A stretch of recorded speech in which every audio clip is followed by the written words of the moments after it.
Hindi raw ang Department of the Interior and Local Government ang nangunguna sa pagpapauwi kay dating Congressman Zaldico, kundi ang Department of Foreign Affairs. Sinabi yan ni DILG Secretary John Vic Remulla sa panayam ng Super Radio DZBB.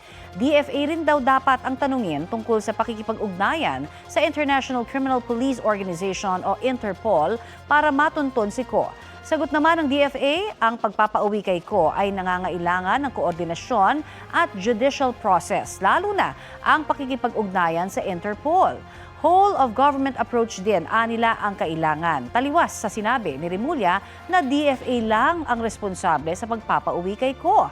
Nauna nang sinabi ng National Bureau of Investigation na hinihintay na lamang nila ang desisyon ng Interpol sa Red Notice application para kay Ko. Wanted si Ko para sa mga kasong graft and malversation kaugnay sa substandard flood control project sa Nauhan, Oriental, Mindoro.